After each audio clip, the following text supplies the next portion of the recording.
María en la misión de Cristo y de la Iglesia, maternidad divina y espiritual. El ponente, el padre Danilo Antonio Medina Leguizamón. Él es superior provincial de Colombia, Ecuador y Panamá de la Sociedad de San Pablo. Padre, bienvenido, un fuerte aplauso para él.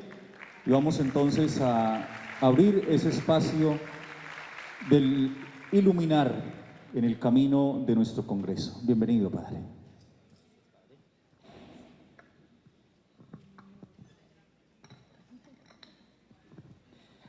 Gracias. Bien, pero muy buenas tardes.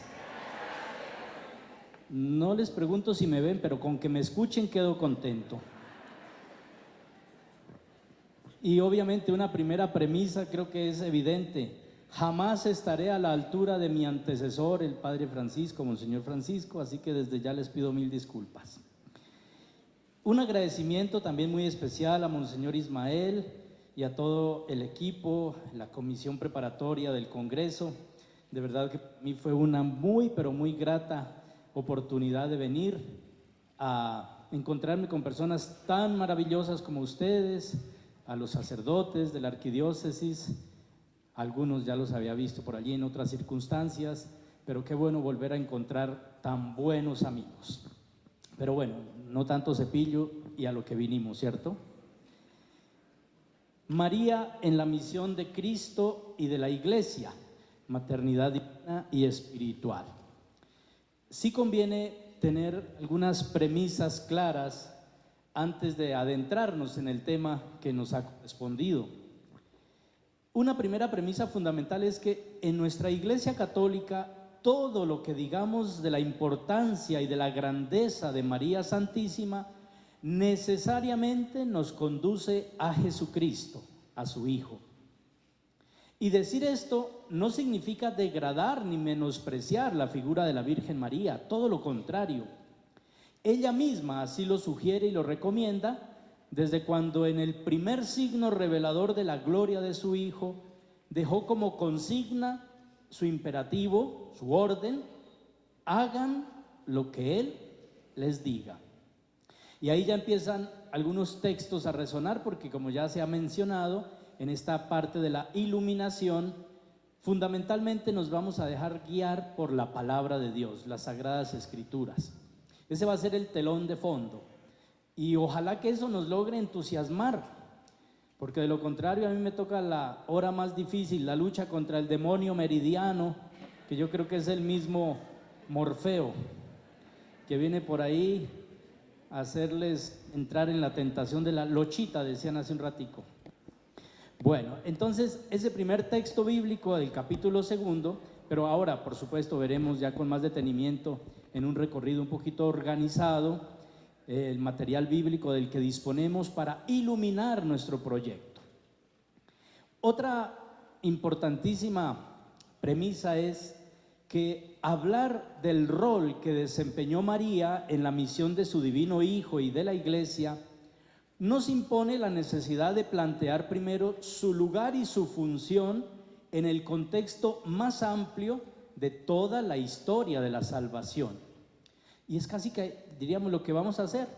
Por eso no traigo así mayores novedades. Lo que voy a hacer es recordarles algunos aspectos que ustedes ya conocen porque son básicos de la historia de la salvación, apoyados, eso sí, en la Sagrada Escritura y desde la perspectiva de la función e importancia de María Santísima en esa historia de la salvación. De hecho, tanto la vida y misión de María como el misterio de Cristo mismo y de su Iglesia de allí en adelante se encuadran en el marco del proyecto de salvación que Dios tiene y que ha revelado para el servicio de toda la humanidad, para la salvación de toda la humanidad. Como lo hacen Marcos y Mateo, también Lucas organiza todo su material según un plan bien estructurado, bien pensado, bien definido, que podemos llamar el plan lucano. Se acostumbra a llamar así, es decir, el plan de Lucas. ¿Cómo organiza Lucas su obra? Que por si acaso recordémosla, es una obra en 2 tomos. Son 2 partes, pero es una misma obra. La obra de Lucas es el Evangelio y los Hechos de los Apóstoles. Este detalle siempre hay que tenerlo en cuenta para interpretar acertadamente toda la enseñanza maravillosa que está en Lucas. Y como lo diremos un poquito más adelante, Lucas va a ser el evangelista que mejor nos presenta a María, que nos da unos elementos maravillosos para comprender la función, la importancia, el papel maravilloso que cumple María en la historia de la salvación, en el misterio de Cristo y de la Iglesia. Por eso entonces me parece muy importante que nos acerquemos a ese plan, cómo estructura Lucas su obra en 2 tomos, Evangelio y Hechos de los Apóstoles. Tomando en cuenta las 2 obras, nos encontramos en el plan lucano una interesante macrovisión de la historia de la salvación, dividida en 3 partes. La primera parte es el tiempo de Israel. Lo podemos llamar también nosotros el tiempo de las promesas. Para Lucas, este tiempo se remite a Adán. Y aquí una pequeña aclaración. Mientras Lucas nos remite hasta Adán en la historia de la salvación, Mateo, en cambio, nos lleva solo hasta Abraham. Obviamente cada evangelista tiene su propio objetivo, su propio propósito catequético, y por eso la visión de Lucas es mucho más amplia, más universal. Perdónenme que me vaya a referir también desde Lucas a San Pablo, pero es que como yo soy paulino y como decimos en mi tierrita, en Boyacá, cada chuchero pondera sus agujas, tendré necesariamente que referirme de vez en cuando también a Pablo, porque Pablo es el que da esa visión de la salvación universal tan amplia que muy probablemente Lucas aprendió y la dejó también plasmada en su obra. Por eso en la visión de Lucas, la historia de la salvación no comienza con Abraham como en Mateo, comienza desde los primeros padres, y por eso la genealogía en Lucas nos remite a Adán. Y concluye el tiempo de Israel o de las promesas, concluye con la predicación de Juan el Bautista, Lucas 3, 1 al 17, donde se nos cuenta justamente cómo ya Juan prepara el camino y presenta, señala al Mesías. Ese es el tiempo entonces de las promesas. Después, en un segundo momento, la historia de la salvación nos lleva al tiempo de Jesús. Es el tiempo de la salvación, es el del cumplimiento de las promesas.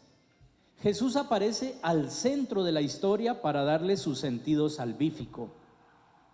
El misterio de la encarnación manifiesta el cumplimiento de las promesas. Jesús inicia solemnemente su ministerio público y luego sella su misión con el misterio pascual y su ascensión. Ahí está entonces ese tiempo de Jesús. Recordemos, hagamos énfasis que Jesús para Lucas es el centro de la historia, como no podía ser de otra manera. Y de algún modo también, aún en el orden que le da a toda su obra, eso es lo que está en el corazón de su obra. Jerusalén y el misterio pascual, Cristo muerto y resucitado. Y volvemos nuevamente a recordar que para Pablo ese es el querigma, el núcleo esencial del evangelio, de la buena nueva cristiana, es que Cristo murió y resucitó por nuestra salvación. Por eso es el misterio pascual el centro mismo, el culmen del acontecimiento salvífico, de la presencia y acción de Dios entre nosotros. Y en un tercer momento, Lucas nos presenta el tiempo de la iglesia. Es el tiempo del testimonio, o si queremos llamarlo más concretamente, el tiempo de la misión. La iglesia proyecta a través de su misión la obra redentora de Cristo. Y es maravilloso entonces sentirnos nosotros parte de este tiempo de salvación. Después de la ascensión, la misión de Jesús se prolonga en el empeño de la iglesia por extender el reino de Dios y el anuncio salvífico a todos los pueblos bajo la acción del Espíritu Santo. Ese tiempo de la iglesia básicamente está representado en la obra de Lucas en el segundo tomo, que llamamos nosotros Hechos de los apóstoles. A partir entonces de ese panorama que hemos presentado de la historia de la salvación en 3 grandes momentos, podemos nosotros preguntarnos ahora sí por la presencia, la representatividad, la importancia, la función de María en cada uno de estos 3 tiempos o etapas. Y la primera, decíamos, es entonces el tiempo de Israel. ¿Qué podemos decir de María en el tiempo de Israel? El tiempo de Israel corresponde al Antiguo Testamento y es el tiempo de la promesa, del anuncio, de la preparación y de la esperanza. Obviamente, la figura de María en este tiempo no es evidente. Sería absurdo, sería un anacronismo referirnos a María en el Antiguo Testamento, al menos de manera evidente no, pero en ella, y gracias a su sí generoso, su fiat, la promesa llega a su cumplimiento. Los anuncios de salvación que hizo Dios a través de sus mensajeros, especialmente los profetas, en el seno virginal de María se realizan, se cumplen. En ella la esperanza mesiánica llega a su plenitud y desde allí se proyecta a un futuro que se acostumbra a llamar escatológico, es decir, del más allá, de las últimas realidades, más allá del tiempo y de la historia, en la consumación, digamos así, de la vida misma y de la historia humana. En este tiempo, el primer testamento, llamamos nosotros, nos encontramos nosotros con algunos episodios y personajes que de alguna manera prefiguran a María, prefiguran el rol que ella va a cumplir en la historia de la salvación. El primer episodio que anticipa y anuncia a María es el así llamado protoevangelio. Lo escuchábamos hoy en la primera lectura de la Eucaristía y Monseñor hizo una muy bonita referencia a ese texto, un bonito comentario. Precisamente ya él lo llamó el protoevangelio, como se le acostumbra a denominar. Es primer anuncio, primer evangelio. Casi diríamos nosotros que en el comienzo mismo de la historia ya se anuncia y se anticipa que habrá un Salvador. Obviamente no tenemos todo el tiempo para comentar estos textos y episodios que de por sí son tan ricos, pero recordemos que estamos en el contexto de la creación. Y dentro de la creación, lo primero que se nos dice en la Sagrada Escritura, y esto no podemos perderlo de vista, es que el ser humano fue creado a imagen y semejanza de Dios, por lo tanto, santo y bueno, absolutamente santo, a imagen de Dios. Entra el pecado en el mundo, que no es una realidad como tal original. Lo original es la santidad de la imagen de Dios, eso sí que es original. Dios nos creó a su imagen, por lo tanto, lo del pecado es una realidad que viene más bien a dañar el proyecto original de Dios, a romper esa armonía original con la cual Dios nos creó. Pero una vez que hace presencia el pecado, entonces ya se anticipa allí en el relato mismo de esa caída o desobediencia o rebeldía o idolatría, como queramos referirnos al pecado original. Ahí ya se está anunciando que el poder del mal llegará a su final, que un descendiente de la mujer, del linaje de la mujer, será el encargado de acabar con el poder de ese mal. Este episodio entonces de alguna manera nos pone ya dentro del relato de los orígenes con esa intervención pedagógica de Dios. En Génesis 3:15 el Señor le dice a la serpiente, ¿no?, la tentadora: pongo enemistad entre ti y la mujer, entre tu linaje y el suyo.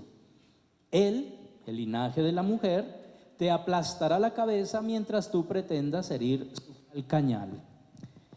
Estas palabras anticipan el misterio redentor de Jesucristo, porque Él es el descendiente del linaje de la mujer, el hijo de María que viene a acabar con el poder del mal en el mundo.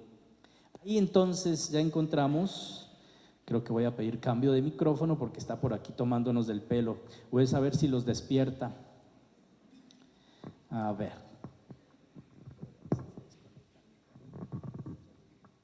Bueno, vamos a seguir mientras tanto porque el otro salió corriendo.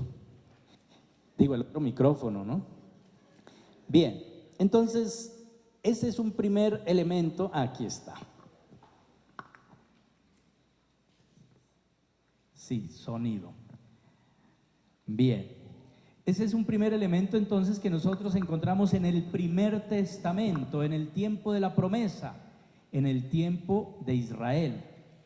El anuncio de que un descendiente de la mujer acabará con el poder del mal. Después, en la época de los patriarcas, nosotros nos encontramos con varias matriarcas del pueblo. Esto a veces no se dice, pero es importante recordar que no solo hubo patriarcas, también hubo verdaderas matriarcas, ¿no? Esa visión a veces tan machista, debemos pues superarla, porque la palabra de Dios es muy clara cuando nos presenta también algunas mujeres maravillosas, excepcionales, que tuvieron participación activa en la historia de la salvación. Y en muchas de ellas, de estas matriarcas, también es posible encontrar una figura anticipada de María, especialmente aquellas mujeres como Sara, que no obstante su esterilidad, y la esterilidad de Sara en la mentalidad judía es equivalente a la virginidad de María. Tal vez aquí vale la pena explicar por qué. Había una tradicional doctrina entre los judíos que se llamaba de la retribución.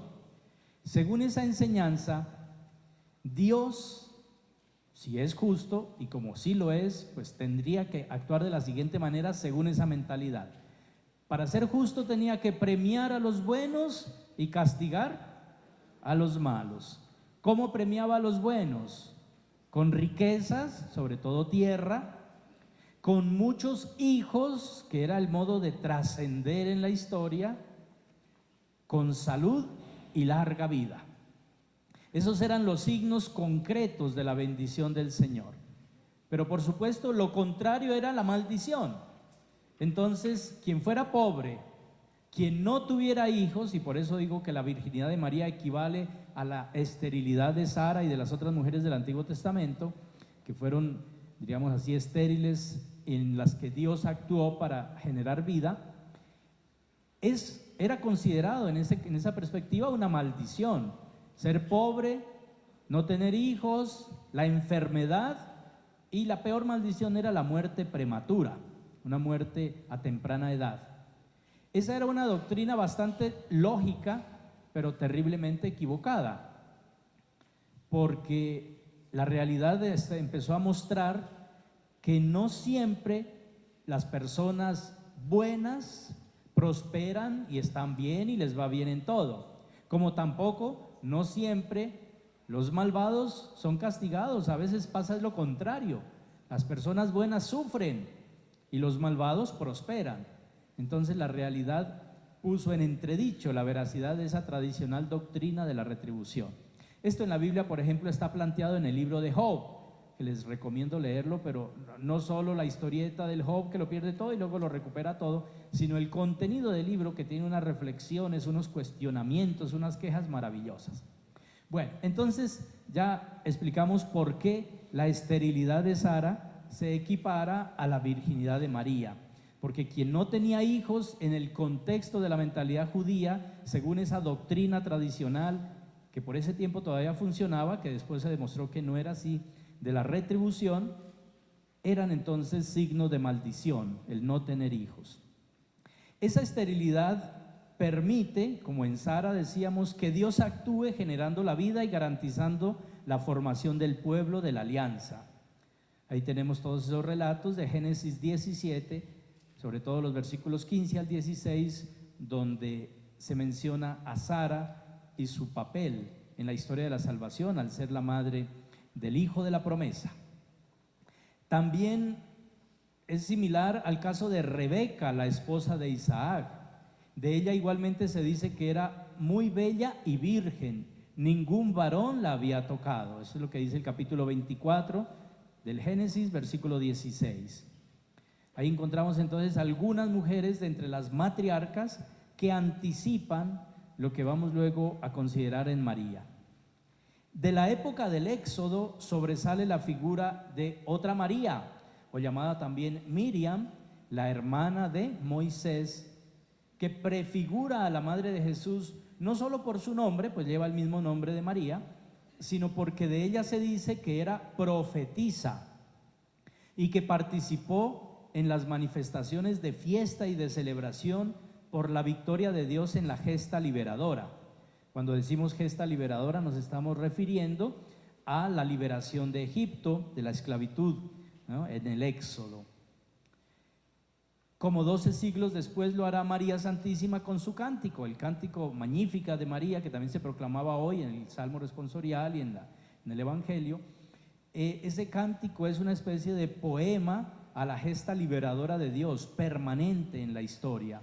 Se exalta esa obra portentosa del Señor a favor de toda la humanidad.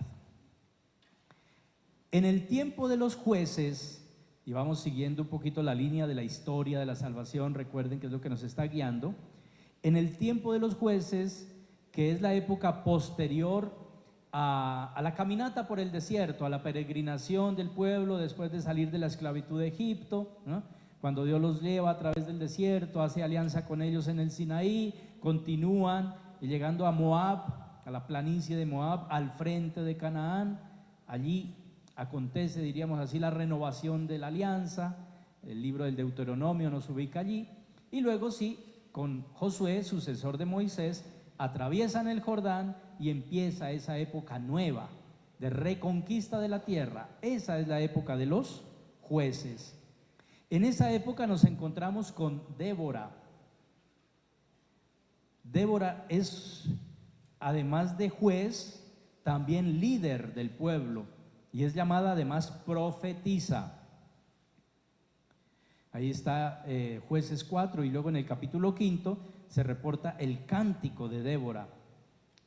Y aparece también de esta época la madre de Sansón, quien igualmente se encuentra entre las mujeres estériles, pero piadosas, que obtienen el favor del Señor y milagrosamente conciben y dan a luz hijos que luego marcarán la historia de la salvación.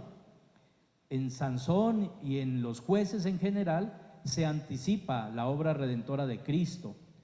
Ellos fueron en su momento una especie de liberadores, de caudillos que guiaron procesos de defensa del pueblo, de liberación. En este mismo sentido encontramos a Ana, la madre de Samuel. Ella tiene un papel muy importante, diríamos nosotros, por su cántico. Ahí está la referencia en el primer libro de Samuel, capítulo 2, versículos 1 al 10. En ese cántico de Ana se anticipa lo que vamos a encontrar luego en el Magníficat, ¿no? Anticipa a María e inspira el cántico de alabanza al Dios que beneficia a los humildes, a los pobres, mientras que rechaza la soberbia y prepotencia de los poderosos.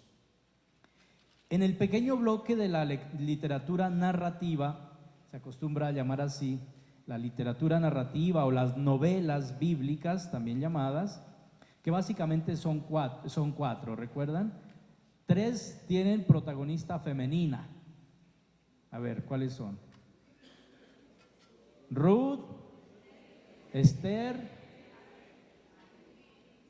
Judith, y el otro sí es Tobías, ¿no? Esos 4 libritos forman un bloquecito dentro de la Biblia que se acostumbra a llamar así, narrativa bíblica, porque son casi novelas que tienen algo de historia, que tienen mucho más de didáctico y dejan enseñanzas maravillosas. En esa parte de la Biblia, de la narrativa, nos encontramos nosotros con 3 figuras femeninas que desde diversas perspectivas podrían también ser consideradas anticipación y preparación para la llegada protagónica de María en la historia de la salvación. Ruth, situada en el periodo de transición entre la época de los jueces y la monarquía. Era una extranjera moabita que entrará precisamente en la genealogía del Mesías, al casarse con Booz y dar a luz a Obed, que será padre de Jesé, a su vez papá del gran rey David. Entonces Ruth entrará en la genealogía, una extranjera. Son acontecimientos un poco inauditos para la mentalidad a veces tan férrea del pueblo judío. Y encontramos también a Judith, aquella heroína que será instrumento de Dios para derrotar a los poderosos asirios, ganándose el favor de Holofernes para luego darle muerte y liberar así a su pueblo. Y la otra novela bíblica tiene como personaje central a la reina Esther, supuestamente en la época del rey persa Asuero, también llamado Artajerjes, cuya intervención fue decisiva para la liberación del pueblo judío que se encontraba exiliado. Entonces, estas son otras figuras que anticipan, que de algún modo preparan la llegada de María y su función en la historia de la salvación. En la literatura sapiencial de la Biblia sobresalen dos mujeres que podrían también representar prefiguraciones de María Santísima. La mujer que personifica a la sabiduría espiritual en el libro de los Proverbios, capítulo 9, versículos 1 al 6, presentada allí como una dama digna, dueña de sí y de su destino, que edificó su casa, puso 7 columnas, dice allí el autor sagrado, preparó un banquete e invitó a los insensatos e inexpertos a entrar a participar de su banquete, a nutrirse del alimento que le ofrece para adquirir la verdadera sabiduría en su casa, ¿no? Esta noble señora se contrapone, unos versículos más adelante, con la señora necedad o locura, que es, fíjense cómo la llaman allí, no la estoy yo ofendiendo, es lo que dice el autor sagrado, mentecata e ignorante, y que busca transeúntes para invitarlos a su casa y desviarlos del camino correcto, llevándolos a la perdición. Entonces allí en el capítulo 9 de los Proverbios hay esa contraposición entre la dama digna, llamada Doña Sabiduría, y esta mujer alocada y chismosa y bueno, tiene otras connotaciones, para no escandalizar a las monjitas que están por aquí, no digo más. Pero no es muy recomendable. No sabría decirles si allí la presenta como una mujer de mucha o de poquísima reputación.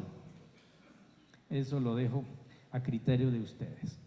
Esa es una de las mujeres de la literatura sapiencial que podemos nosotros ver como una prefiguración de María. Y la otra la encontramos en la mujer hacendosa, cuyas virtudes canta el poema conclusivo del libro de los Proverbios. También en los Proverbios, el capítulo 31 nos regala un hermoso poema, se le acostumbra llamar un poema acróstico o alfabético, aunque en realidad más concretamente y más exactamente sería alefático, porque es el alefato hebreo que se va desarrollando.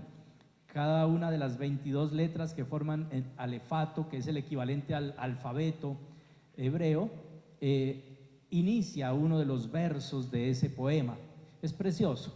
Ustedes incluso en su edición de la Biblia, me imagino que algunos la trajeron, pueden hasta encontrar ahí los nombres de las letras que forman el alefato hebreo. Ese poema precioso se refiere a una mujer hacendosa, una dueña de casa. Exalta el perfil de la mujer ideal, según la mentalidad judía. Mujer laboriosa, emprendedora, creativa, solidaria y generosa con los pobres, llena de fortaleza y de gracia, prudente y bondadosa, virtuosa, pero sobre todo temerosa de Dios. Ya que estábamos en la parte del libro sapienciales, esto último que decimos de aquí de la mujer es importante recordar, es como la síntesis de la sabiduría espiritual, el temor de Dios. El temor de Dios es el principio de la sabiduría. Pero temor no entendido como miedo. Cuando decimos temor de Dios, eso nos remite más bien a los sentimientos similares a los que tenemos nosotros hacia nuestros padres. Es decir, una mezcla de amor, de obediencia y de respeto. Ese es el temor de Dios. Amor, obediencia, respeto. No sé, de pronto los que habrán ido por allá a Bogotá y conocen el Seminario Mayor, está grabado en piedra en el frontispicio del Seminario Mayor allá en la 94 con séptima, esa frase en latín preciosa, tomada de varios textos de la literatura sapiencial. Initium sapience timor domini.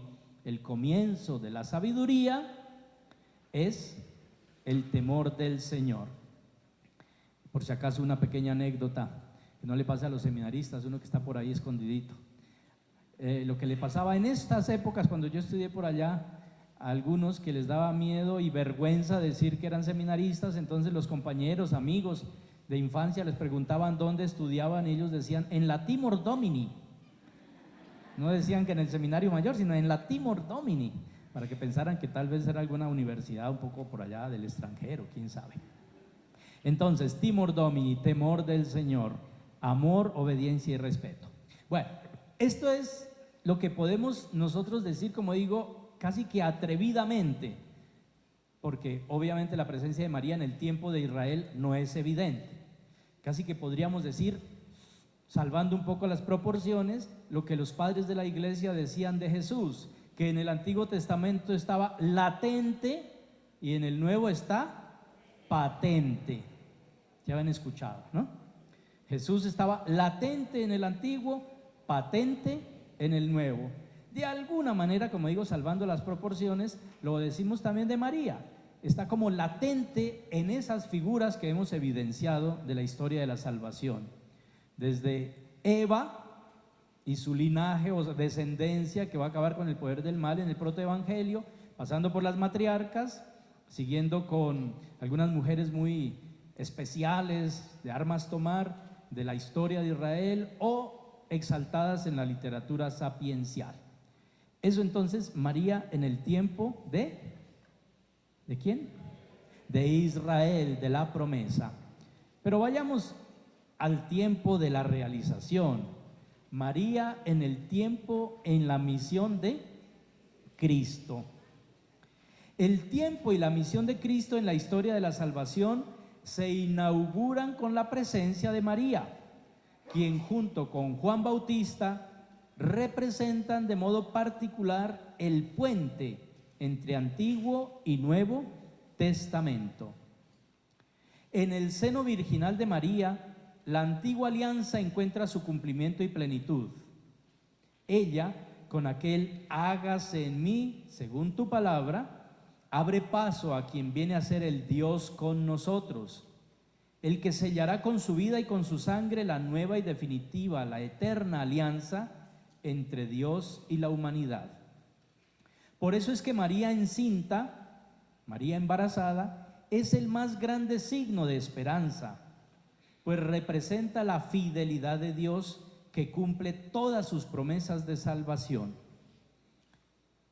Indagando en los textos sagrados del Nuevo Testamento, nos encontramos con preciosos pasajes que dan testimonio de la humilde grandeza, podríamos llamarlo así, que suena un poco paradójico, pero con toda razón, la humilde grandeza de la figura de María en el misterio de Cristo y de nuestra salvación.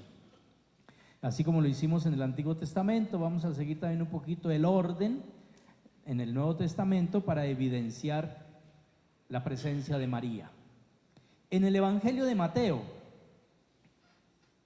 dadas las características propias de este evangelista que escribe para un público de origen y de mentalidad judíos, nos presenta así a María, sobre todo en los relatos de la infancia de Jesús, pero reserva el protagonismo para José como figura patriarcal. Mateo menciona a María en la genealogía con la que se inicia el relato evangélico, identificándola como la esposa de José, de la cual nació Jesús, que es el Mesías. Mateo 1:16. Ya les había hablado de esta genealogía, que Mateo, como está escribiéndole a cristianos provenientes del pueblo judío, por eso su genealogía la remite a Abraham, el padre en la fe, no a Adán, como decíamos en Lucas. Y Mateo, como escribe también para un pueblo que tenía una mentalidad eminentemente patriarcalista, si no queremos llamarla machista, patriarcalista, Por eso reserva más bien a José ciertos méritos que Lucas se los atribuye a María. Por ejemplo, el ponerle nombre a Jesús, el recibir la anunciación. Todos recordamos la anunciación de Lucas, obviamente, a María. En cambio, en Mateo es la anunciación a José, en el sueño, ¿sí? Eso. Entonces, por eso, sí nos presenta a María Mateo, pero no de una manera, digámoslo así, tan protagónica como en campo. Afortunadamente sí la vamos a encontrar en Lucas. Después se refiere la concepción virginal de Jesús y su nacimiento, siguiendo el mismo capítulo primero. Después de la genealogía, donde ya mencionó a María, esposa de José, también se refiere a esa concepción virginal de Jesús y a la manera como nació, donde es significativa la presencia de María, quien resultó encinta por virtud del Espíritu Santo. Pero en lugar de ser ella la que recibe el anuncio del ángel, como lo vamos a ver en Lucas, es José quien en el sueño recibe la noticia de que el hijo que ha concebido, su prometida esposa, viene del Espíritu Santo, y él será el encargado de asignarle como nombre Jesús, porque será él el salvador de su pueblo. Y por eso se le da la orden de no repudiarla, no rechazarla, sino más bien recibirla en su casa, pues se están cumpliendo los anuncios de los profetas, especialmente de Isaías, cuando anunció que la Virgen concebiría y daría a luz al Emmanuel, al Dios con nosotros, Isaías 7:14. A la conclusión de este relato, Mateo afirma algo que es muy importante para salvaguardar la integridad de María y la acción poderosa de Dios en ella. Dice Mateo 1:25, sin haber tenido relaciones, María dio a luz un hijo, al que él puso por nombre Jesús. Ese es entonces como la manera como Mateo se va refiriendo a María. El capítulo 2 de Mateo se abre con la narración de la adoración de los magos venidos de Oriente. Allí la referencia a María es apenas casual. Solamente dice, entraron en la casa y vieron al niño con María su madre, ¿no? Los magos, cuando llegan a adorar al niño, simplemente ven que estaba el niño con María su madre. Mateo 2:11.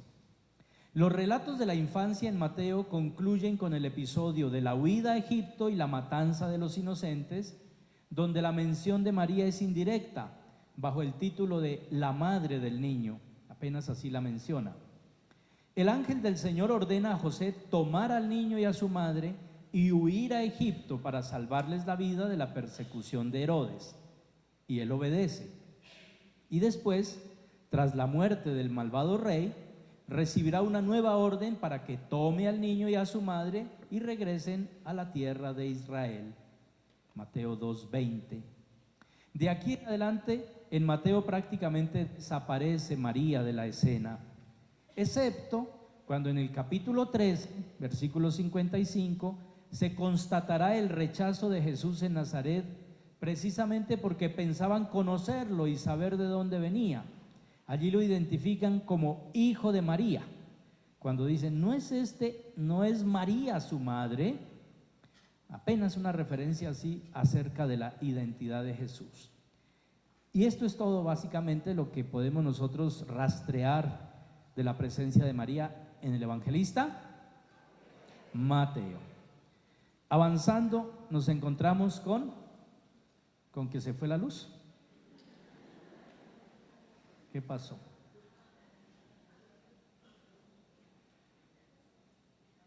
¿Quién está jugando, usted o yo? Bueno, a ver si estamos con Marcos. Ah, sí, muchas gracias.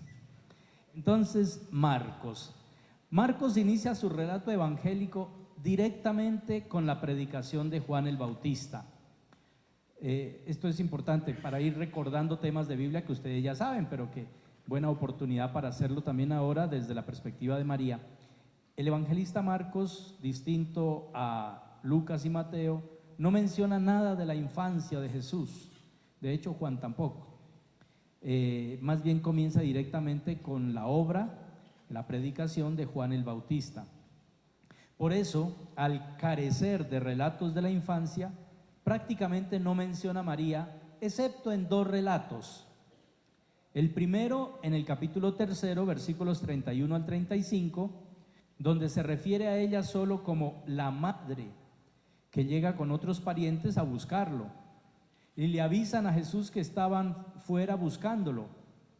Y él, en tono aparentemente despectivo, advierte que su madre y sus hermanos son más bien sus discípulos, los que lo escuchan y hacen la voluntad de Dios. Lo que parece un desaire, un desprecio, en realidad se vuelve uno de los más bonitos elogios y reconocimientos de Jesús hacia su madre. Porque más importante que la maternidad biológica es el hecho de ser ella la auténtica discípula. Pues nadie mejor que ella supo escuchar, acoger la palabra del Señor, hasta permitir que se encarnara en su seno. Y nadie mejor que ella tampoco cumplió la voluntad de Dios a cabalidad. Cuanto Él le proponía, María lo cumplió y de esa manera participó en su diseño de salvación.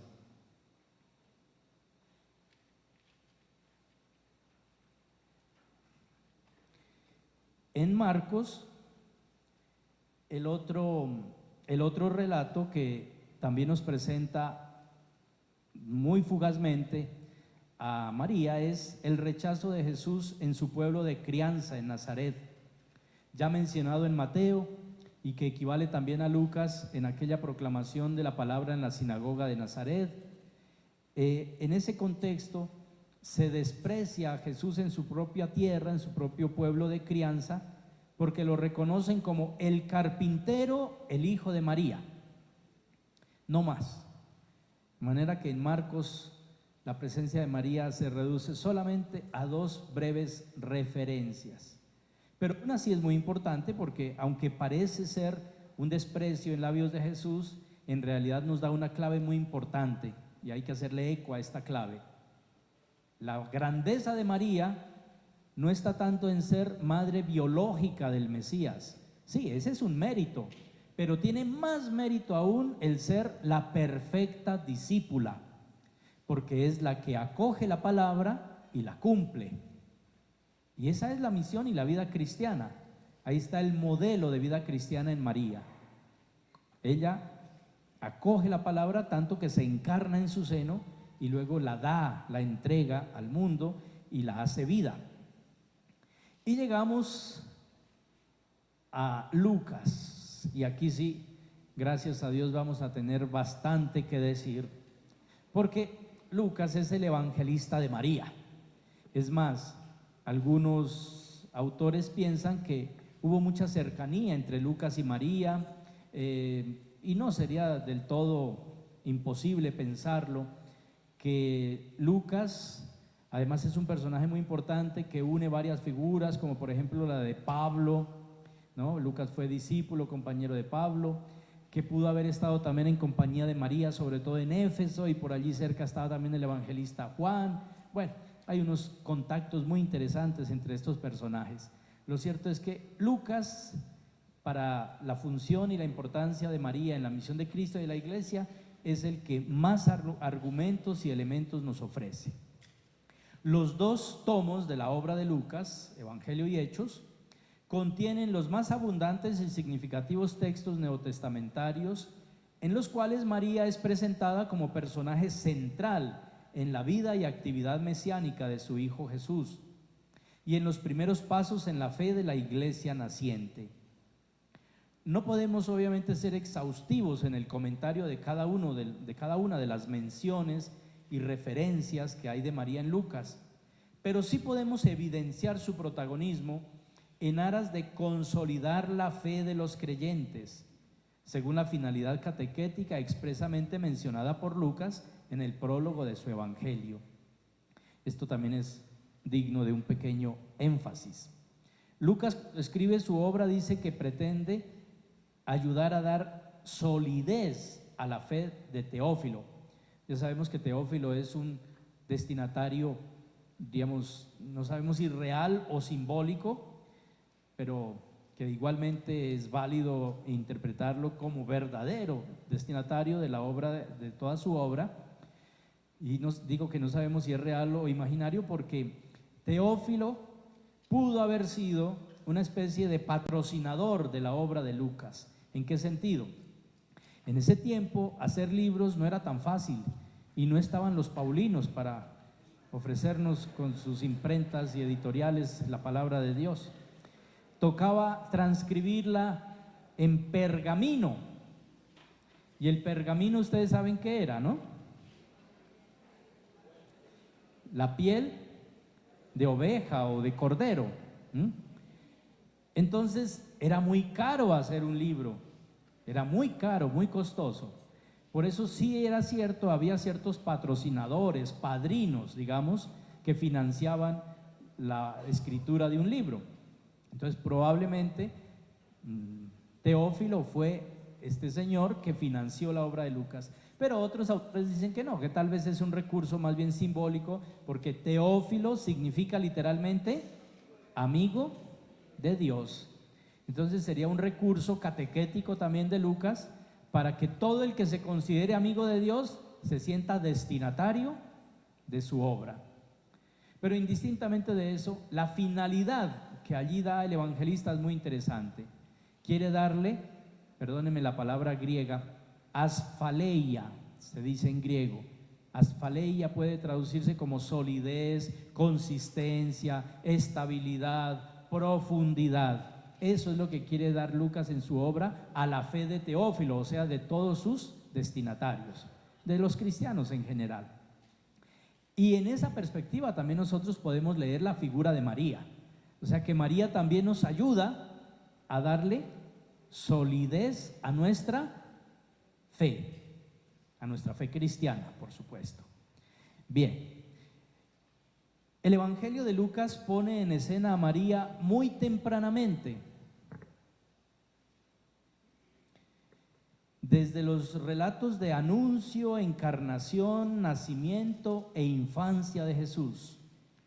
Los capítulos 1 al 2 abundan en menciones explícitas al papel fundamental en el misterio de la encarnación del Hijo de Dios.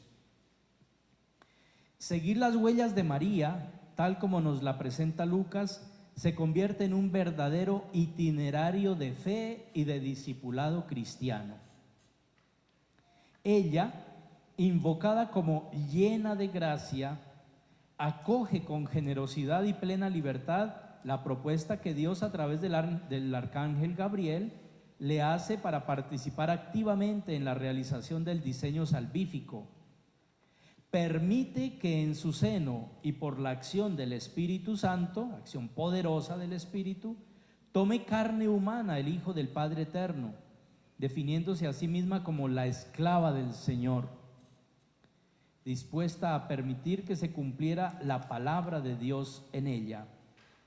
Ahí está básicamente todo el relato del anuncio y encarnación del Hijo de Dios, que básicamente es el relato vocacional de María. Lucas 1, 26 al 38 es un hermoso relato vocacional. Ahí es presentada la vocación y misión de María. Luego, deseosa de servir, va a visitar a su prima Isabel, llevando ya en su seno al Cristo de Dios, causa de aquella inmensa alegría que invade del Espíritu Santo a quien percibe su presencia. En ese contexto de la visita a Isabel, que también se proclamaba en el Evangelio de hoy, que igualmente Monseñor hizo un hermoso comentario, que es como un prototipo, un modelo, un ideal, un camino de fe y de misión cristiana, ¿no? En ese contexto, María es reconocida y saludada como la mujer bendita entre todas las mujeres, la madre del Señor, lo cual es un claro fundamento bíblico de la maternidad divina de María, es decir, que es la madre del Dios Hijo, elegida para entregar al mundo al Salvador, el bendito por excelencia. El relato de la visitación, entonces, Lucas 1, 39 al 45. tiene una riqueza muy grande de iluminación ese texto, ¿no? Porque lo que hace María allí llevando en su seno al Hijo de Dios es lo que debe hacer cada creyente. Cada creyente se dispone a ir al encuentro. Fíjense, toda la enseñanza del Papa Francisco va por allí, ¿no? Él quiere una iglesia en salida, una iglesia que va a las periferias, una iglesia que va al encuentro de los hermanos, que no se está encerrada esperando que vengan. ¿Cuántas veces el Papa Francisco ha dicho eso, no? Prefiero una iglesia herida en la calle por salir y no enferma por estar encerrada en casa. Y esto nos lo enseña aquí María. De hecho, Lucas nos dice que María se levantó y fue a toda prisa. Hubiera podido ahorrarse esa referencia diciendo que se fue y a visitar a su prima y ya. Pero cada palabra tiene siempre su sentido y da unos énfasis muy especiales. Y Lucas allí pone de relieve que María va presurosa, a toda prisa, de inmediato. El bien hay que hacerlo rápido, no hay que dormirse, como he visto por ahí ya algunos. Bueno, después me cuentan lo que están soñando. Este es un icono entonces de la vida cristiana, de la iglesia en salida, de la iglesia que va al encuentro, de la iglesia que va a servir, ¿no? Todo lo que nos decía también Monseñor esta mañana, la caridad, la solidaridad, el servicio, la caridad, etcétera. Entonces, ahí está representado. El icono de la vida cristiana está en María, que se levanta y se va presurosa al encuentro de Isabel, a la periferia, a prestar su servicio, y que lleva en su seno ya al Hijo de Dios. Va invadida, va llena de la alegría del Espíritu Santo que transmite a quien recibe su saludo. Entonces todo esto allí tiene mucha, pero mucha riqueza. Ese episodio es precioso, el de la visita. Lucas 1, 39 al 45. Y en ese mismo contexto también el cántico de alabanza que proclama la grandeza y la misericordia de un Dios que se fijó en su humilde esclava para demostrar cómo el Señor privilegia a los humildes y sencillos, mientras que no soporta la prepotencia de los ricos y poderosos. Por cuanto está aconteciendo en ella y a través de ella, todas las generaciones la llamarán bienaventurada. Bien, eso, el cántico entonces está en Lucas 1, 46 al 56. Después, Lucas nos lleva a un ambiente de pobreza y sencillez en una pesebrera, donde acontecerá el nacimiento de su hijo primogénito. Tanto los ángeles del cielo como los humildes pastores vienen a adorar como el Salvador, el Mesías, el Señor, a ese niño que ha nacido, pero que viene a dar sentido y esperanza a la historia humana.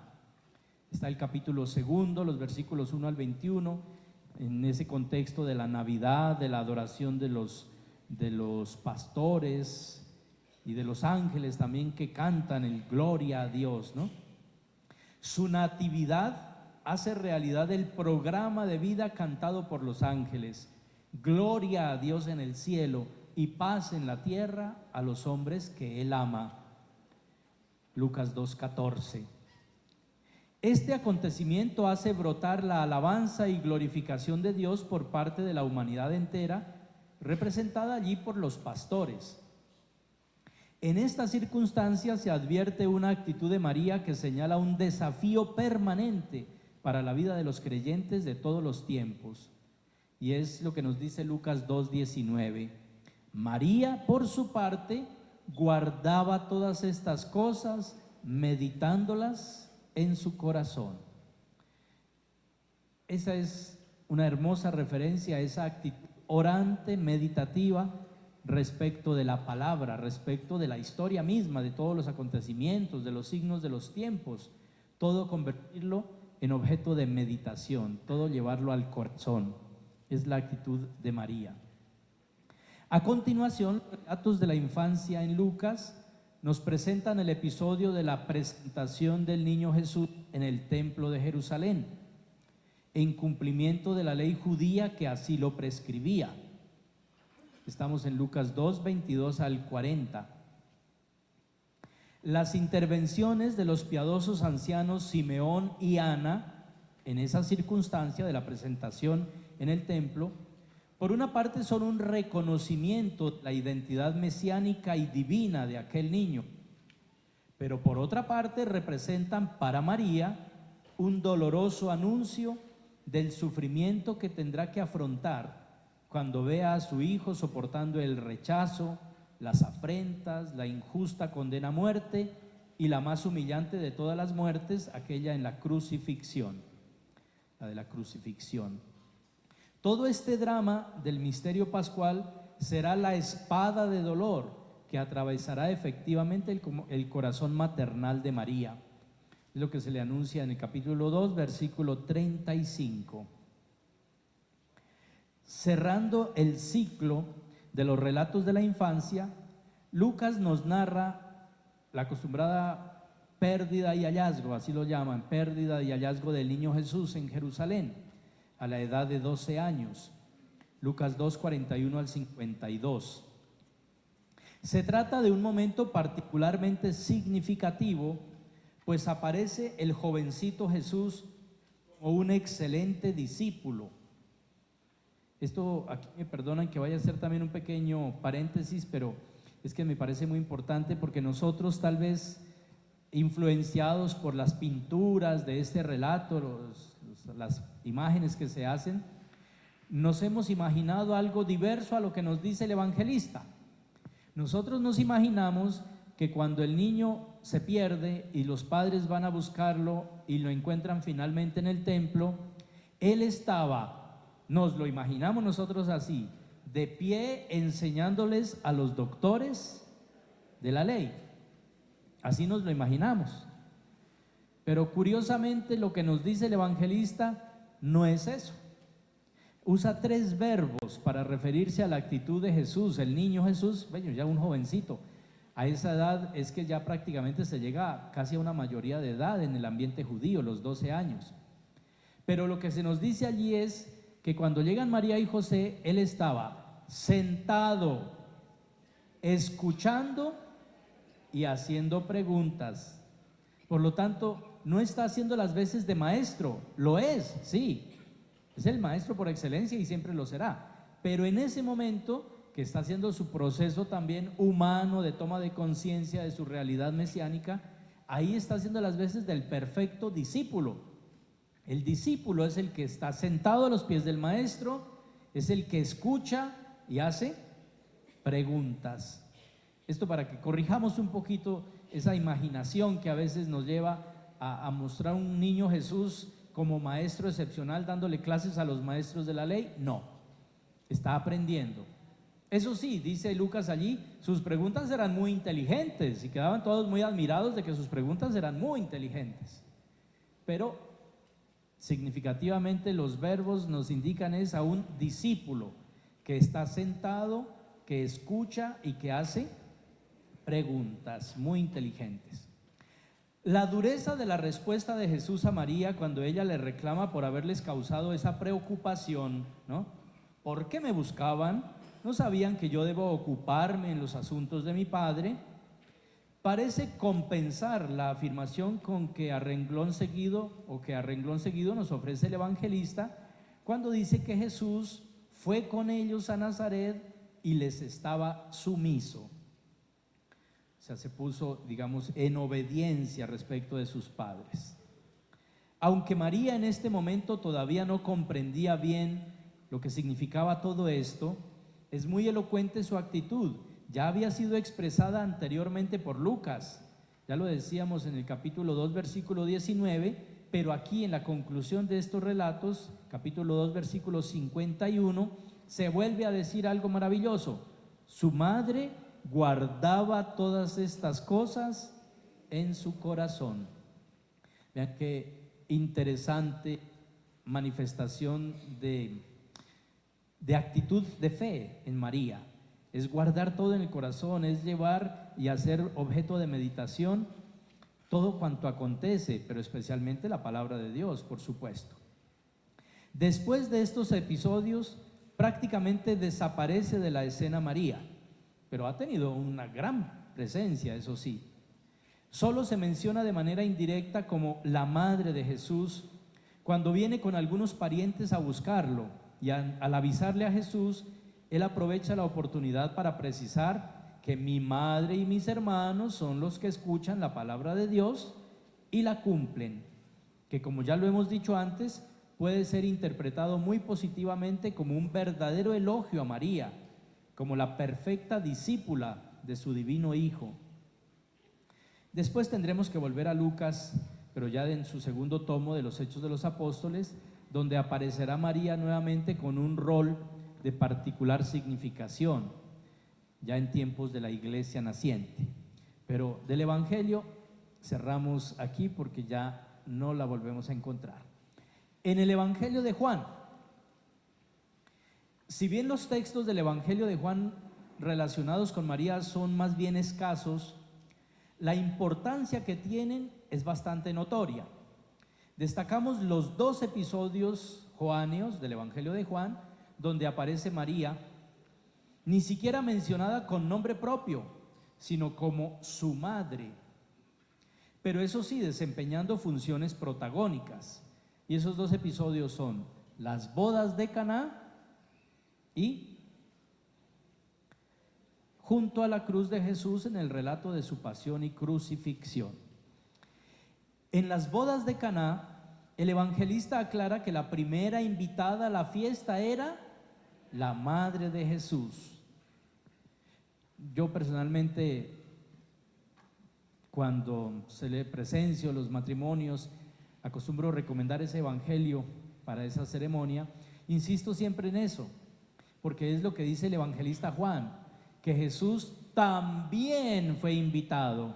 Ese también fue invitado nos remite un poquito más atrás, donde dice que fue María la primera invitada. Y eso nos ayuda a decirles a los novios cuando se casan, ¿no? Dejen un lugar muy especial a María, porque Jesús es el que tiene que estar para realizar el milagro, transformar el agua de lo cotidiano en el mejor vino, ¿no? Del amor, de la unidad, de la fidelidad, etcétera. Pero fue María la que percibió la necesidad allí en las bodas de Caná. Fue ella, con su sensibilidad femenina y maternal, la que percibió que estaban necesitados de una intervención de parte de Jesús. Pero entonces ese detalle que no se nos pierda de vista. También Jesús, por lo tanto, la primera invitada a la fiesta fue María. Después sí agrega que invitaron también a Jesús y a sus discípulos. Y este dato que se nos da no es secundario, pues de hecho fue gracias a la sensibilidad femenina y maternal de María que aquella familia obtuvo la gracia de la conversión del agua en vino. Jesús ni se había dado cuenta de la dificultad por la que atravesaba aquella familia. Fue María la que se dio cuenta e intervino.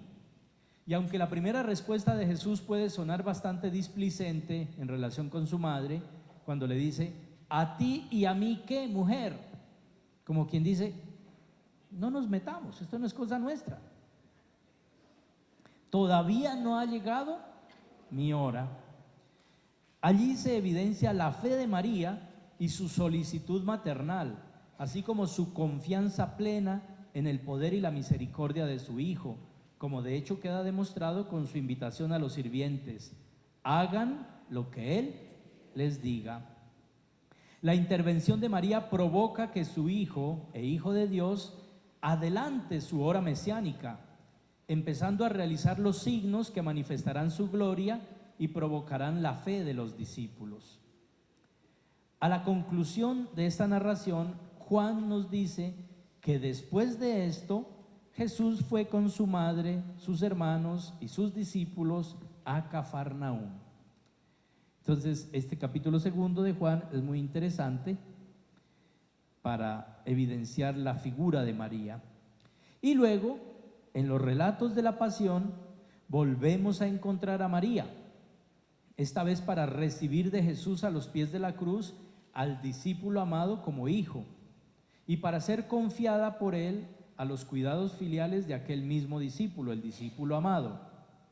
y desde aquel momento el discípulo se la llevó con él, agrega Juan 19:27.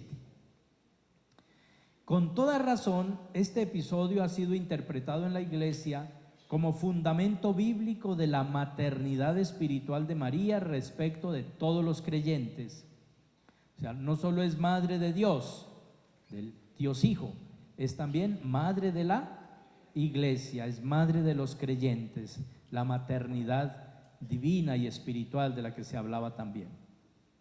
En efecto, en aquel discípulo a quien Jesús tanto amaba, estamos representados todos los discípulos y discípulas de su amado Hijo.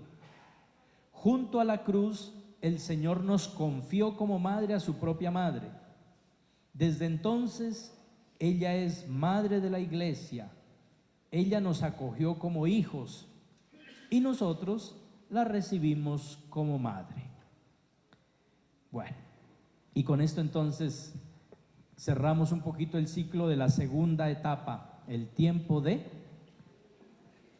Jesús, ¿no? El tiempo del cumplimiento. Recuerdan los tres momentos de la macrovisión de la historia de la salvación: tiempo de Israel, tiempo de la promesa, tiempo de Jesús, tiempo del cumplimiento y tiempo de la Iglesia. Vamos a ver entonces qué podemos decir nosotros de María en el tiempo y misión de la Iglesia. Si bien la Iglesia estaba ya presente en los primeros discípulos y apóstoles llamados por Jesús a estar con Él y ser enviados a predicar, la completa y plena fundación de la Iglesia acontece con la irrupción del Espíritu Santo en Pentecostés, cuando los primeros creyentes reciben la fuerza de lo alto que los impulsa y envía a llevar el Evangelio del resucitado hasta los últimos confines de la tierra. A propósito, ese es el programa de la obra de Lucas en su segundo tomo.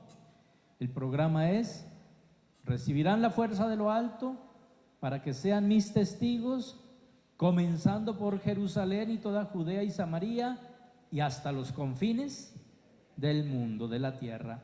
Esto que dice ese versículo 8 del primer capítulo es lo que se va a ir desarrollando a lo largo de todo el libro de los Hechos. Tal cual, así va comenzando a predicarse el Evangelio en Jerusalén. Todo comienza en el corazón de Jerusalén, en el templo, donde van a orar los discípulos, y luego donde acontece el primer milagro, que es la curación del paralítico en la Puerta Hermosa. Y después se va ampliando hasta que por allá, con el capítulo 9, la conversión de Pablo, y de allí en adelante, gracias precisamente a Pablo, el Evangelio empieza a resonar en los ambientes paganos hasta llegar a Roma. Todo el libro de los Hechos termina con la predicación de Pablo en Roma. Se cumple entonces que el Evangelio llega hasta los confines. Roma era la capital del imperio y por eso representaba el confín del universo. Bueno, eso entonces como para tener presente que aquí ya está nuevamente María en el comienzo de esa etapa de la Iglesia, de la misión. Y obviamente nos preguntamos primero, o más que primero, por ubicar a María en los hechos de los apóstoles. Aunque ya nos hemos referido a la obra de Lucas, que tiene como segundo tomo este libro de los Hechos, nuestra atención se había centrado más en su relato evangélico. Ahora sí fijamos la atención en la presencia de María en los tiempos de la iglesia naciente, según el testimonio que nos ofrece el mismo Lucas en los Hechos de los Apóstoles. En ese libro, la única pero muy importante referencia a María, incluso llamada con nombre propio, aquí sí, la encontramos en uno de los denominados sumarios de vida cristiana, donde se relata la comunión de los apóstoles y discípulos de Jesús en torno a la oración después de la resurrección y ascensión gloriosa de Jesús. Allí están ellos en Jerusalén, en el lugar donde por entonces se alojaban habitualmente, dice Lucas, acompañados por varias mujeres, entre ellas y de modo muy especial a la única que menciona con nombre propio, María, la madre de Jesús. Este ambiente de oración prepara y favorece la llegada del Espíritu Santo, relatada pocos versículos más adelante. la referencia según la cual al llegar el día de Pentecostés estaban todos juntos en el mismo lugar, nos permite entender que allí también estaba María, participando de la vida de la naciente comunidad cristiana. María está entonces allí cuando acontece el acontecimiento de Pentecostés, que ahora recibe la fuerza del Espíritu Santo que la constituye en iglesia misionera del mundo. Como acontece en el ámbito de nuestras familias, donde la madre ejerce una función de liderazgo espiritual, de animación y de vínculo de unidad entre sus hijos, así sucede en la iglesia en la circunstancia fundante del Pentecostés. María ejerce su maternidad espiritual, acompañando y animando en la fe a los discípulos reunidos, primero en la oración aguardando el don del Espíritu, y luego, ya animados por esa fuerza, en su salida en misión a llevar el Evangelio del Señor resucitado, comenzando por Jerusalén, toda Judea, Samaria y hasta los confines del mundo, ¿no? Entonces, eso es lo que percibimos de María en los Hechos de los Apóstoles. Una sola referencia con algunos ecos, diríamos nosotros, la referencia cuando se reúnen a orar antes de la llegada del Espíritu, y la referencia implícita, pues ya estaban todos reunidos nuevamente cuando llega el Espíritu. María está allí, casi que presidiendo a los apóstoles en oración, aguardando la llegada del Espíritu Santo. Avanzamos para las cartas paulinas. Y debemos recordar que el apóstol Pablo, cuando empieza a escribir sus cartas al inicio de la década de los 50, no tiene la pretensión de recoger detalles biográficos de la vida de Jesús. Más bien su intencionalidad es enfatizar la verdad del Evangelio de Cristo muerto y resucitado por nuestra salvación y la aplicación de este querigma en los contextos muy concretos que vivían los cristianos de sus comunidades. Por eso son muy escasas sus referencias a la vida del Jesús histórico, a quien probablemente ni siquiera conoció personalmente. Nos referimos a Pablo. Por eso no nos debe sorprender que tampoco tenga en sus escritos referencias a María. Solo podemos encontrar una referencia indirecta que hace el apóstol a la madre de Jesús, y aunque es una referencia indirecta, es muy importante. Aparece en Gálatas 4:4 al 5. Dice concretamente esa carta: cuando se cumplió el tiempo, Dios envió a su Hijo, nacido de una mujer, nacido bajo la ley, para que redimiese a los que estaban bajo la ley, a fin de que recibiésemos la condición de hijos adoptivos. Se trata de una mención muy sobria, pero igualmente elocuente. La inicial referencia a la plenitud de los tiempos ya le da a esta referencia un aire de solemnidad e importancia, pues significa que María hace parte de ese cumplimiento del tiempo por parte de Dios. A través de ella y gracias a su disponibilidad, el Señor pudo demostrar la fidelidad a sus promesas, enviando a su Hijo para llevar a la historia humana a su plenitud. El hecho de ese Hijo de Dios, de que ese Hijo de Dios haya nacido de una mujer, enfatiza la verdadera humanidad del Mesías, que sin dejar de ser hijo del Eterno Padre, nació también como verdadero hombre, precisamente gracias a la participación activa de María en ese diseño salvífico. Además, que Pablo se refiera a María no por nombre propio, sino como mujer, no es de ninguna manera un signo de desprecio, sino más bien la manera de exaltar la participación femenina en la historia de la salvación.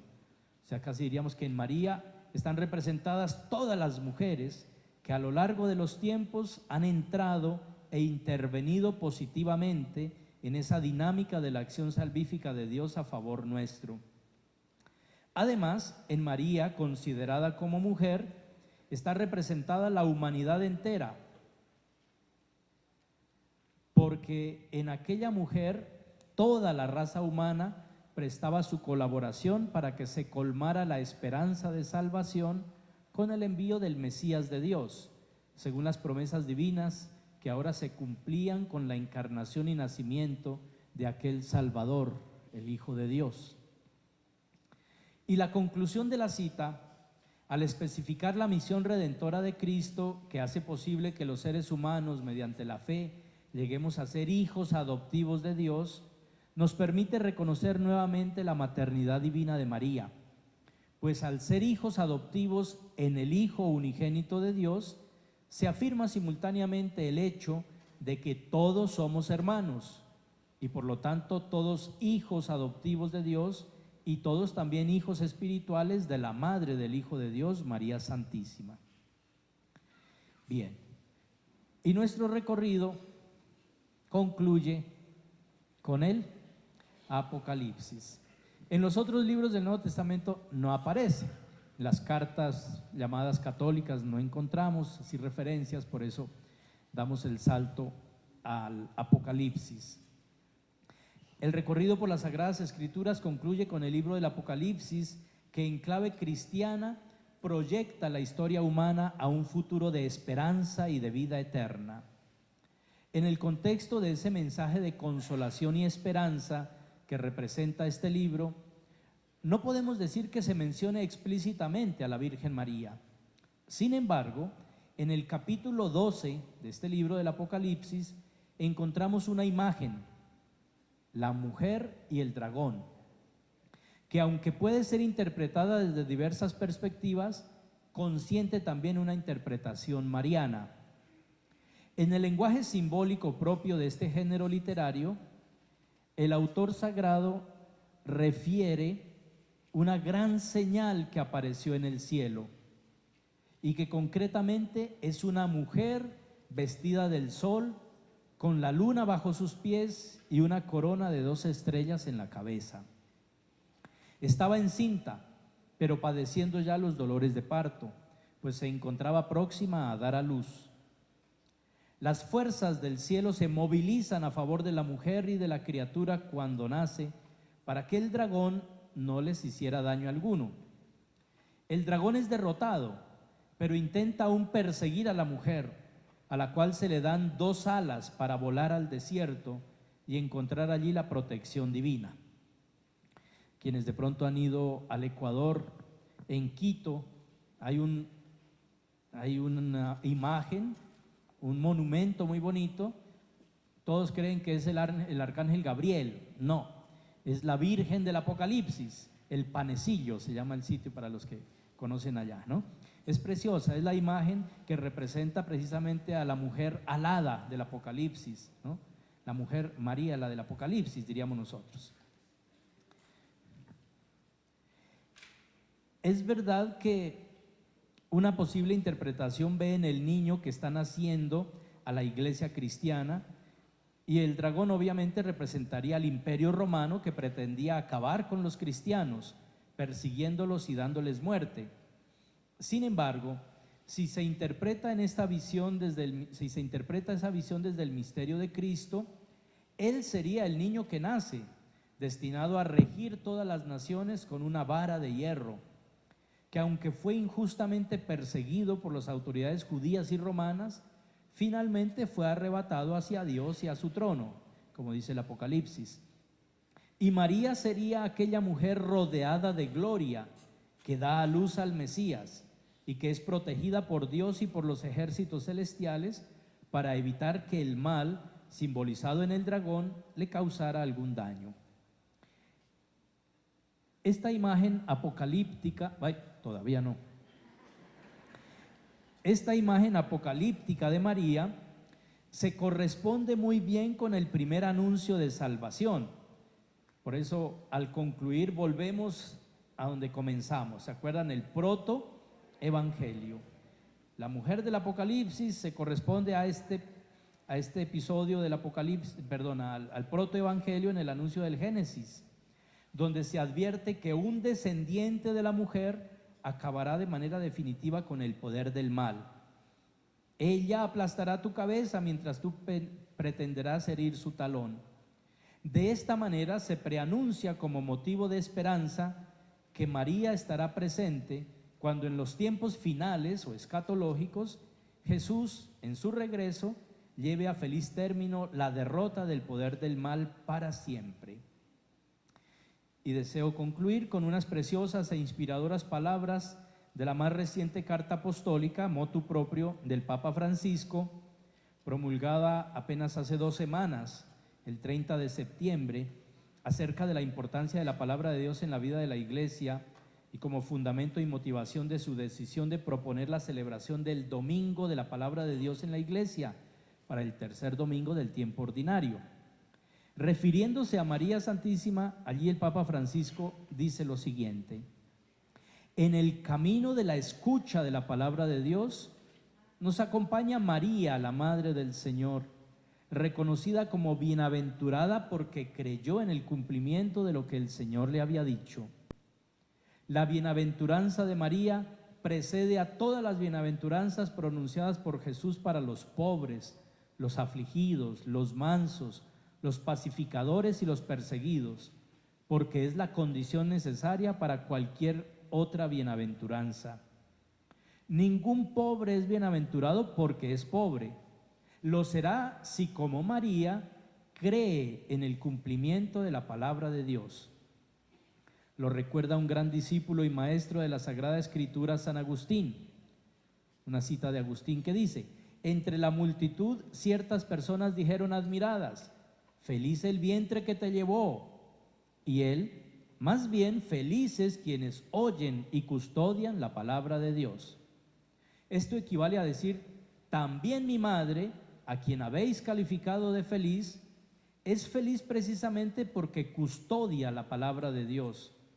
No porque en ella la palabra se hizo carne y habitó entre nosotros, sino porque custodia la palabra misma de Dios, mediante la que ha sido hecha y que en ella se hizo carne. Es del motu propio Aperuit Illis, numeral 15. Ahora sí, muchísimas gracias.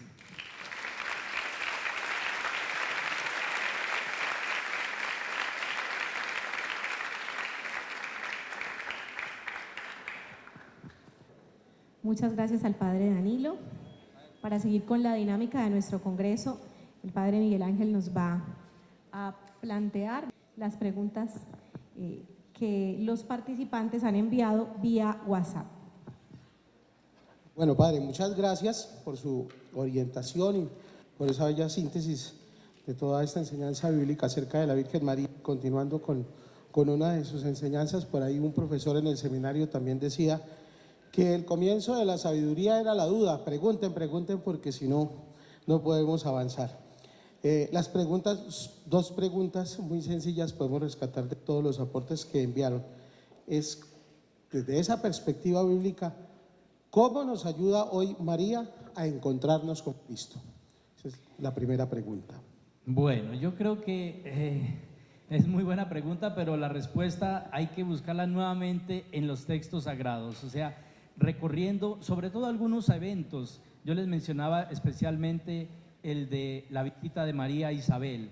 Me parece que para no perdernos demasiado con todo, podríamos tomar ese episodio como modelo de encuentro. Ahí sí diríamos, no solo con Jesús, sino que ahí es un encuentro con Jesús que nos lleva al encuentro de los hermanos, porque la finalidad de la vida cristiana no es solo encontrarnos con Jesús. Eso sería muy bonito, pero insuficiente. El verdadero encuentro con Jesús nos saca, nos lleva al encuentro con los hermanos. Y eso es precisamente lo que acontece allí. María, que ya va llena de la presencia de Dios, de su Hijo Jesús, es llevada prácticamente, impulsada por este Jesús a encontrar a sus hermanos, a esa periferia existencial de que habla el Papa Francisco, donde se puede servir y amar, donde se debe servir y amar. Entonces yo creo que ese icono, ¿no?, el que nos da la visita de María a su prima Isabel, nos puede iluminar mucho sobre el itinerario de fe y de misión de todo creyente. Un poco a la luz también de lo que nos dice Marcos 3, 13 al 19, con la llamada de los primeros discípulos, que dice que Jesús subió al monte, Lucas agrega que a orar y que pasó la noche en oración, Y luego, dice Marcos, llamó a los que él quiso para que estuvieran con él y para enviarlos a predicar. Entonces ahí están los tres elementos fundamentales de la vida cristiana: vocación, discipulado y misión. Nuestros obispos en Aparecida ya nos lo estaban recordando de manera maravillosa. Discípulos misioneros, pero no se llega a ser discípulo misionero por iniciativa propia, sino por llamada, por iniciativa de Dios. Entonces, vocación, discipulado, misión. Y eso nos lo enseña María precisamente a lo largo de los textos que hemos recorrido, pero, como digo, para no perdernos, si queremos, quedémonos con el de la visita a Isabel, que también ya Monseñor esta mañana en la Eucaristía nos comentaba, que es como ese itinerario, ¿no?, de encuentro con Cristo, pero un encuentro que tiene que llevarnos a llenarnos de Cristo, como María, ¿no? Casi dirían como dejarse invadir de la presencia de Jesús para poder comunicar la alegría del Evangelio, como dirá el Papa Francisco, para ir al encuentro de los hermanos, a contagiarlos de esa alegría que es la misión. Bueno, Padre, muchas gracias. Y en segundo lugar, la otra pregunta es en clave bíblica y naturalmente mariana. ¿Cuáles deberían ser o cuál la actitud o actitudes de los devotos de María hoy? Desde ese ejemplo, ese testimonio de María, actitudes que usted nos pueda resaltar para nuestro trabajo, para nuestra tarea de iluminación de la pastoral. Bueno, yo empezaría por una actitud que referí del Evangelio de Lucas en el capítulo 2, que aparece 2 veces, en el versículo 19 y en el versículo 51. María guardaba todas estas cosas, meditándolas en su corazón. Yo creo que es una primera actitud fundamental, y es la de convertir en meditación y en oración todo lo que acontece. Como digo, primero la palabra de Dios, por supuesto, es la que hay que llevar al corazón y meditarla, pero no solo la palabra de Dios. Por eso esta mañana veíamos la realidad como el señor Francisco, porque la realidad también estimula, interpela, y también entonces se convierte en un reclamo que debe pasar por el corazón, que debemos volverlo meditación, que debemos volverlo oración. Entonces yo creo que una primera actitud en ese sentido que nos enseña María es convertir en oración y meditación todo lo que acontece, lo que vivimos, las circunstancias de nuestros pueblos, las realidades que nos circundan, obviamente, como digo, a la luz también de la palabra de Dios. Otra actitud que me parece fundamental, y también sobre esa hemos insistido, es remitirlo todo a su Hijo. Cuando a María los sirvientes allí en las bodas de Caná pues estaban esperando alguna cosa, lo que ella les dice, hagan lo que Él les dice. Entonces los verdaderos devotos de María nos hacemos cada vez mejores discípulos de Jesús. O sea, ser buenos devotos de María no es ponerla a ella por encima de todo y olvidarnos de Jesús. Todo lo contrario, ser verdaderos devotos de María es poner a Cristo en el centro de nuestra vida, porque fue lo que hizo ella, y seguir su ejemplo, imitarla, es eso, es convertirnos, diríamos nosotros, en una existencia cristocéntrica, poner a Jesús en el centro, hacer lo que Él nos dice, vivir su evangelio, ¿no? Los grandes principios que nos enseñan el evangelio, eso es lo que nos corresponde. Porque nosotros como buenos discípulos de María o buenos devotos de María, lo que tenemos que hacer es cada vez mejores cristianos, ¿cierto? Porque ya todos estamos muy claros de que María no es una diosa ni la adoramos, no, es madre del Señor, madre del Hijo de Dios, madre de la Iglesia, todo lo hermoso que hemos dicho, pero siempre en función de Jesús, que fue una de las primeras premisas que dije yo al comienzo. Todo lo que digamos de María, de su grandeza, nos conduce necesariamente a su Hijo, y ella a eso nos remite, a poner nuestra mirada en Jesús, hacernos cada vez más al modelo de Jesús, configurarnos con Cristo. Es el mejor modo de honrar a María. Bueno, Padre, muchísimas gracias por su ilustración, por sus respuestas. Un fuerte aplauso. Muchas gracias.